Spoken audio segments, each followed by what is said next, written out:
Please. Well, walk through feeding the post, and Gabe seems very good at how that play works. When the first half, it was twofold. One, we didn't really move our feet in post. We were kind of trying to lean on guys and not move our feet, and then we made terrible angle passes in the first half.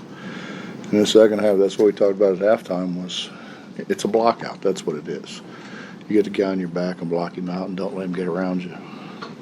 And the post guys did a much better job in the second half of doing that, and we did a much better job of feeding the ball.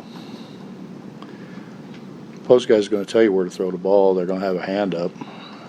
Hit the hand. That's, and then just our angles were terrible. Sounds easy to hit the hand, but you've talked before, you haven't always had guys who can do it and get better at it than most, or where's he? Well, I don't know. I mean, I did it. I made Warren Becker famous. That was the Wings and Things commercial. A little bit of both. No, they give you the target, you hit the target. I mean, that's athletics, I think. Most sports. Hit the target. Well, first 6-7 minutes were pretty even. You make wholesale changes. Knapp hits a couple big shots. Chase hits a big shot. It seemed like that was kind of when things started rolling for you guys. Did you feel like that was when the momentum sort of started going your way? I thought when it was we got it to 15 and 11, we were starting to. Chase has been terrific. I mean, I don't think people.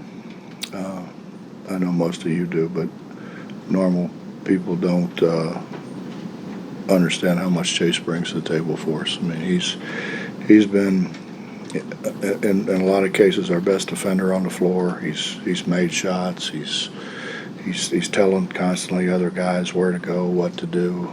He's been fantastic, and Knapp's just getting better and better. I know he's.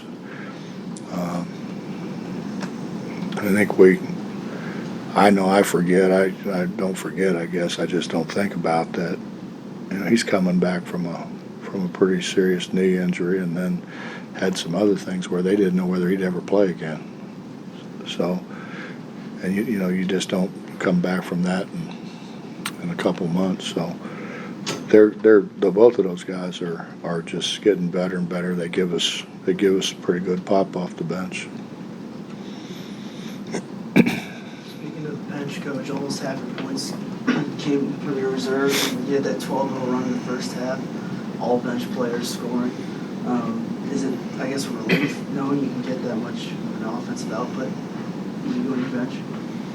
Well, honestly, it's why we recruited him. We recruited Sean because he made shots, and we went through a year where we couldn't make shots, and we thought he was a guy we could come in that would consistently give us somebody on the perimeter that they had to guard. And Taz the same way. I mean, you're talking about the leading junior college scorer in Division II junior college, and the second leading scorer in Division I junior college. I mean, they scored there, and I think the hard thing is they're trying to figure out what's going on. So it's hard to play and think. You really play and react. You don't play and think. When you're playing well, you're reacting to what goes on, and because you've already practiced it and done it, and you understand what you do in different situations. And I think as early in the year, those guys were thinking too much and not reacting, and now they're starting to react. They're starting to understand what's asked of them, and consequently they're playing better. It's not really, you don't think. You don't have time to think. You react. Well, Jamie mentioned the game out there last year where they kind of won by a pretty wide margin. Talking with Derek, he said it's not something that you dwell on, but it's something that you think about. Did you get the sense as it started to snowball a little bit that some of the guys that were around last year maybe thinking of that game in Fort Worth? Yeah, I think they remembered. It's hard not to. you've coached against Jamie Dixon, obviously, a bunch of times since you've been here. Just what's your relationship with him like? Well, I think we have a good relationship. You know, and being in the Big East together and playing as many times as we played and recruiting really the same kids. I mean, we recruit Western Pennsylvania, Eastern Ohio, just like he does. And we recruited New York. He recruited New York. You know, we're very similar in that regard. So yeah, you spend a lot of time. And I respect him as coach. I mean, I think he does a really good job. What he's done at TCU is a lot of people couldn't do, obviously, because they kept firing guys. So he's the vice president of the NABC board, of which I'm on. So you know, we're on conference calls once every couple of weeks, and then meetings probably 4 or 5 times a year. So. Bob, Oscar becoming better defending around the rim? Yeah, he wasn't very good to start with, and you know, I think sometimes he's just been, you know, since he came over here, he's just been bigger, stronger, faster, and quite frankly better than everybody's played against. And you know, now there's more size, there's more athleticism, and it takes, you know, he kind of,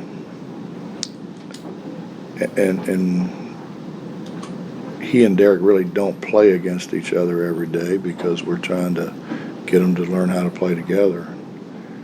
So I just thought he was kind of, what's the word I want to say?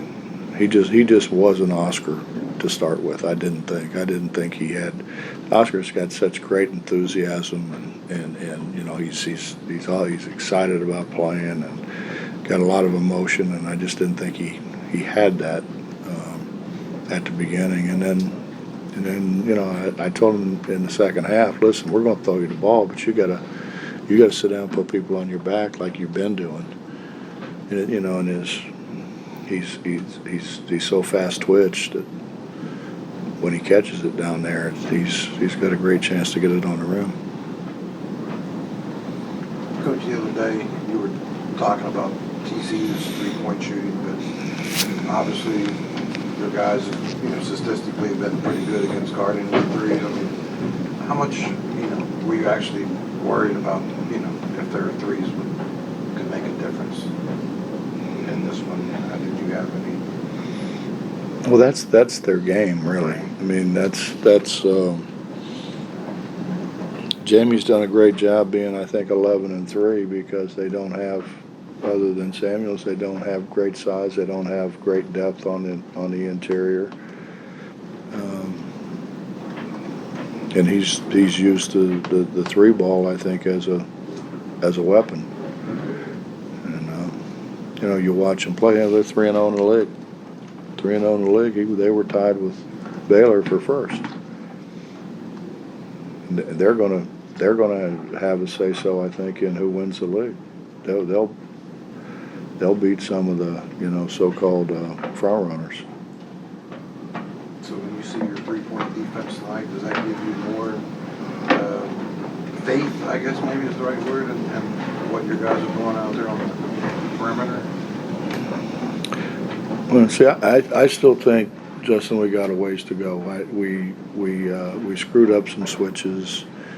We gave them too many open looks. I thought we did a better job the game before, not of challenging shots than we did today at times.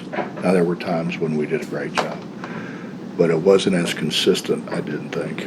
And the time when, you know, we're making a run in the first half, and we let Bain catch it. You know, he comes around behind and catches it and shoots in a three. Well, who didn't know they were going to try to get the ball to him at the end of the clock? And we should have taken that away. We should have forced him to back cut into help, and we didn't do it. And that's kind of you know, they keep telling me they want to be great. Well, if you want to be great, you have to take care of the little things as well as the big things. Telling us all year about how you can shoot. How encouraging was it to see that? Who's that? Your 3-point shooter. Well, they can shoot. I mean, we recruited them to shoot.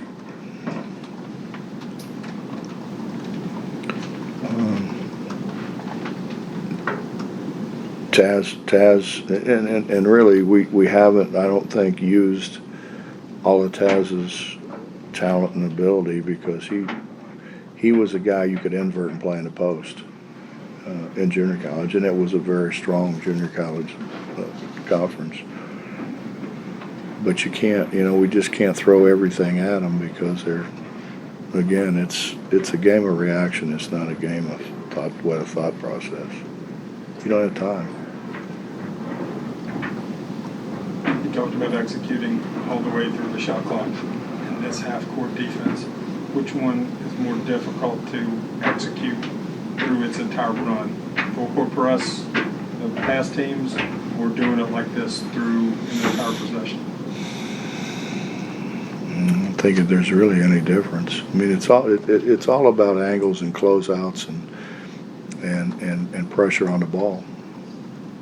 And I mean, obviously JC was the best on the ball defender in the country for 2 years. We don't have that. I mean, he could have done this. It was I thought a better way for us to win to do it the other way. I think this is the way we can win. But we weren't playing a 6'10" and a 6'9" and bringing in a 7-footer and another 6'8". So, and with girth. Think about our bigs back then. I mean, John Holden was 85 pounds.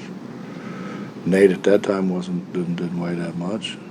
Our bigs weren't really physical bigs. We have physical bigs now. Coach, I know you said that you guys have a ways to go in defense, but Oscar said that he thinks that you guys are the best defensive team in the nation. Do you think so? Well, I'm glad he thinks that. I mean, I am. I'm glad he thinks that, but he probably didn't watch as much tape as I do.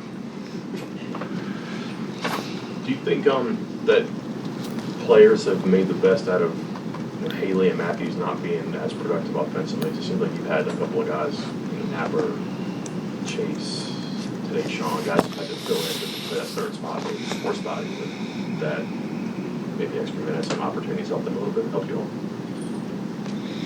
I don't know, Mike. It's kind of it's for the most part it is a game of kind of ups and downs. I mean, you shoot it really well one day, you don't shoot it quite as well the next day. Emmett carried us early. I mean, he carried us. I mean, he made big plays. He made big shots. Wichita game, when they started to make a run, he hit a big 3 that really killed the run. He's just struggling to make a shot. And that that affects you. It affects people.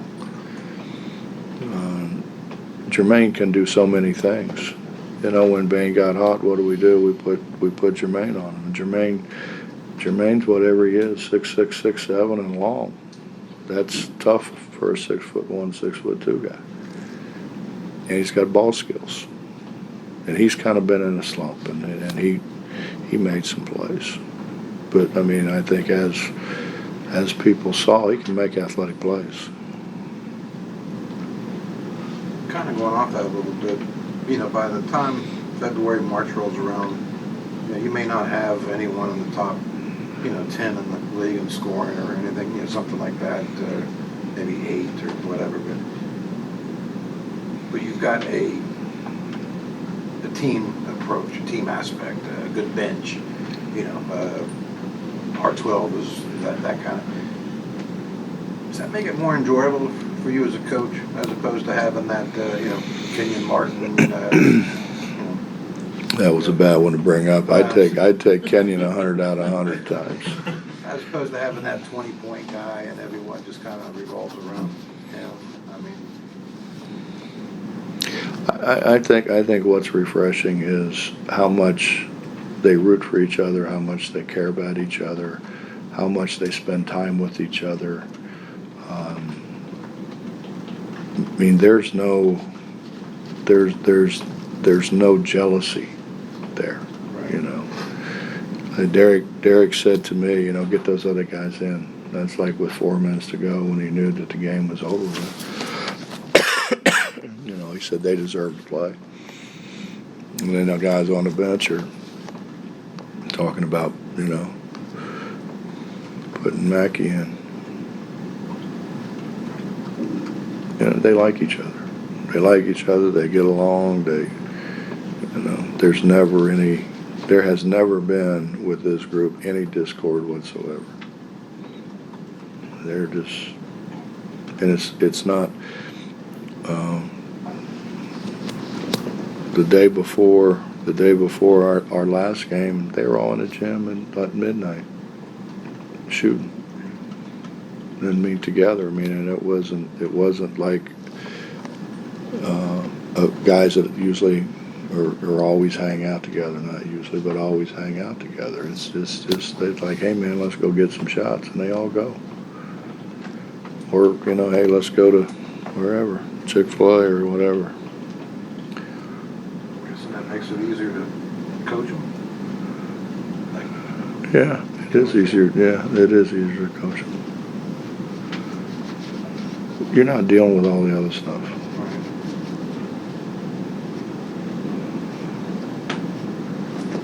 Coach, thank you. Yes, sir.